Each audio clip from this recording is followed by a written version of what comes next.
شروع سے ہے بس اس امت کا نعرہ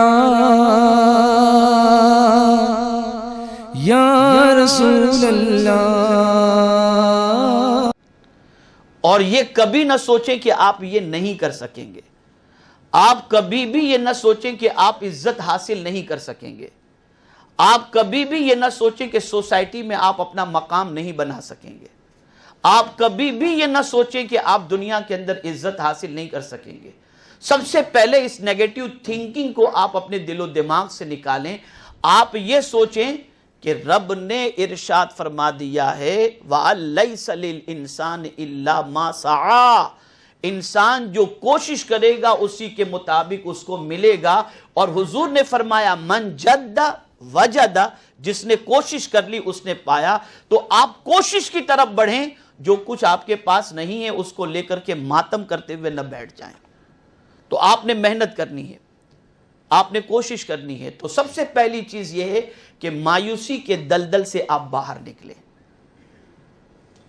اور آپ دیکھیں گے دنیا میں بہت سارے انسانوں کو جو گمنامی کی زندگی گزارتے تھے لیکن حوصلہ کبھی انہوں نے نہیں ہارا.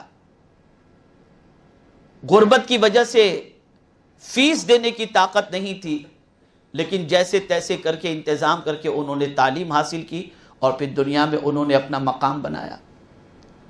آج سب سے بڑا پرابلم یہ ہے کہ انسان مایوس ہو جاتا ہے. مایوس نہ ہو. آپ یہ سوچیں، بہت اہم نکتہ عرض کر رہا ہوں، بہت اہم نکتہ، اسے زندگی بھر یاد رکھیے گا. آپ یہ سوچیں کہ آپ کے پاس بھلے کچھ نہیں ہے، مولا کے پاس تو سب کچھ ہے، اس کے پاس تو سب کچھ ہے. اسی لیے مولا علی کرم اللہ تعالی وجہہ الکریم ارشاد فرماتے ہیں جو تمہارے ہاتھ میں ہے اس پر بھروسہ کرنے کی بجائے جو اللہ کے پاس ہے اس پر بھروسہ کرو. اس لیے کہ ہمارے ہاتھ میں جو ہے وہ تو ختم ہو جائے گا لیکن میرے کریم کے پاس جو ہے وہ کبھی ختم ہونے والا نہیں ہے. تو ہم اس سے لو لگائیں گے تو اس کی بارگاہ سے ہمیں ملتا رہے گا اور اس کے بعد ہم آگے کی طرف بڑھ سکتے ہیں. میرے پیارے آقا صلی اللہ تعالی علیہ وسلم کے پیارے دیوانوں، تو حوصلہ کبھی پست نہیں کرنا ہے. اور آپ تاریخ میں دیکھیں گے بہت سارے گر کر بعد میں جب اٹھے تو ایسے اٹھے کہ کئی لوگوں کو اٹھانے والے بن گئے. تاریخ میں آپ دیکھ سکتے ہیں. لیکن جو گر کر کے بیٹھ گئے وہ گمنامی کی زندگی گزارتے ہیں. تو یہ جو آپ کے گرنے کا معاملہ ہے، بچپن ہی سے آپ دیکھ لیں، ایک بچہ چلنا اس وقت سیکھتا ہے جب کئی مرتبہ وہ گرتا ہے. اگر وہ گرے نہیں تو کھڑا نہیں ہو سکتا، اور کھڑا نہیں ہوگا تو چل نہیں سکتا. تو اگر کبھی زندگی میں ناکامی آتی ہے تو اس سے مایوس نہیں ہونا، احساس کمتری کا شکار نہیں ہونا، بلکہ مایوسی کو اپنی طاقت بنانا ہے اس اعتبار سے کہ نہیں، بلکہ مایوسی سے مایوس ہونے کی بجائے اپنے اندر ول پاور کو یوز کرتے ہوئے طاقت اپنے اندر پیدا کریں کہ میں تو یہ کر کے رہوں گا. اسی لیے قرآن مقدس میں رب قدیر جل جلالہ نے حضور صلی اللہ تعالی علیہ وسلم سے فرمایا وَشَاوِرْهُمْ فِي الْأَمْرِ فَإِذَا عَزَمْتَ فَتَوَكَّلْ عَلَى اللَّهِ.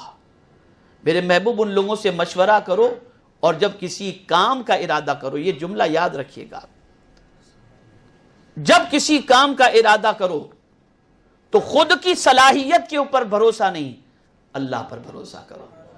اور اس نیت سے آگے بڑھو کہ مولا قدم بڑھانا ہمارا کام تھا، کامیاب کرنا تیرا کام ہے.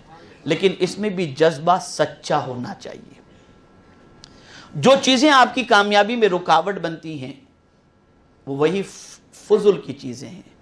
پارک میں گھومنا، پیریڈ بنک کرنا، لڑکیوں کے ساتھ ہنسی مذاق کرنا، ٹائم پاس کرنا اور کینٹین میں جا کر کے بیٹھ جانا اور یہ ساری چیزیں کرنا، یہ آپ کو کبھی کامیاب نہیں کر سکتی. اور ڈے بائی ڈے آپ احساس کمتری کے شکار ہوتے جائیں گے اور نتیجہ بعد میں یہ ہوگا کہ وہ لڑکیاں کہیں اور چلی جائیں گی، آپ کہیں اور چلے جائیں گے اور فیوچر میں بعد میں پتہ چلا کہ آپ کی پوزیشن ایسی ہے کہ اب آپ کو نہ کہیں جاب مل رہی ہے اور نہ کہیں آپ جو ہے کامیاب ہو رہے ہیں، بلکہ سچویشن ایسی ہے کہ آپ جو ہے وہ جھاڑو لگانے کی نوکری ڈھونڈ رہے ہیں یا کہیں کوئی اور نوکری ڈھونڈ رہے ہیں یا کہیں اور کوئی کام کر رہے ہیں، اس میں آپ کا وقت ضائع ہو جاتا ہے۔ آپ یاد رکھیں، ٹارگیٹ جو آپ کا ہے اگر اس کو آپ فکس نہیں کریں گے اور اس ٹارگیٹ کو اچیو کرنے کے لیے آپ پلان نہیں بنائیں گے تو زندگی میں کبھی آپ سکسیس نہیں ہو سکتے۔